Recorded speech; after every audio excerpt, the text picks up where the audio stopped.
అటువంటి వాడు రాజు అంటే ఎలా ఉండాలి అంటే ప్రజల యొక్క క్షేమాలు కోరేవాడు, ప్రజలు నా యొక్క కుటుంబం అనుకొని పరిపాలన చేసేటువంటి వాడు రాజై ఉండాలి. అవునా కాదా? అలాంటి రాజు ఎవరున్నారు చెప్పండి మనకిప్పుడు? మోడీ గారు ఉన్నారు కదా.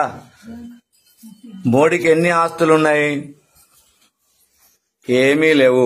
మనకున్నన్ని కూడా లేవు. వాస్తవంగా చెప్పాలంటే మనకున్నన్ని ఆస్తులు కూడా మోడీ గారికి లేవు. కాబట్టి పరిపాలకుడు అనేవాడు ధర్మబద్ధుడై ఉండాలి, సత్యవంతుడై ఉండాలి.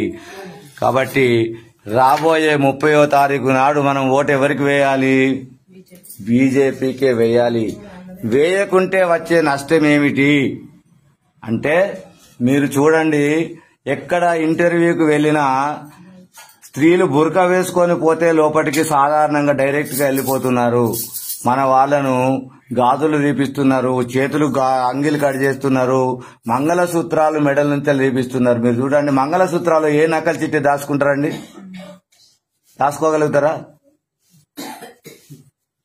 మరి ఎందుకు గాజులలో నకలు చిట్టీలు దాచుకుంటామా మనం అంటే, ప్రభుత్వాలు ప్రభువు దుర్మార్గుడైనప్పుడు ఎలా ఉంటుంది అంటే ఇలా జరుగుతుంది. కాబట్టి మనము ధర్మవంతమైనటువంటి నాయకుడిని మనము ఎన్నుకోవాలి.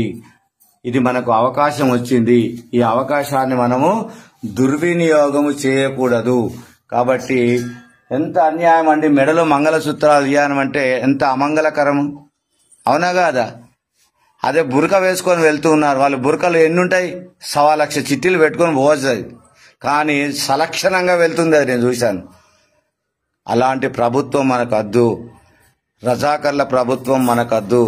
చూడండి, మీరు గత 1990లో కాశ్మీర్లో మైకులో అనౌన్స్ చేశారు, కాశ్మీర్ వదిలిపెట్టి వెళ్ళండి, లేదా మీరు మతం మారండి, లేదా మీ బిడ్డలను ఇక్కడ వదిలిపెట్టిపోండి అని చెప్పి అనౌన్స్మెంట్ చేశారు. ఎంత దుర్మార్గమైన మాట అది చెప్పండి. అలాంటి దుర్మార్గుల పాలన మనకు అవసరమా? ఇలా బీజేపీ కారు వచ్చినా, చేయి వచ్చినా మన చేతులు విరిగిపోవడం ఖాయం. కాబట్టి సలక్షణంగా ఆలోచించి బీజేపీకి ఓటేసి మన యొక్క భవిష్యత్తును మార్గదర్శకం చేసుకుందాం. 30వ తారీఖు నాడు అందరూ బీజేపీకి ఓటేయండి.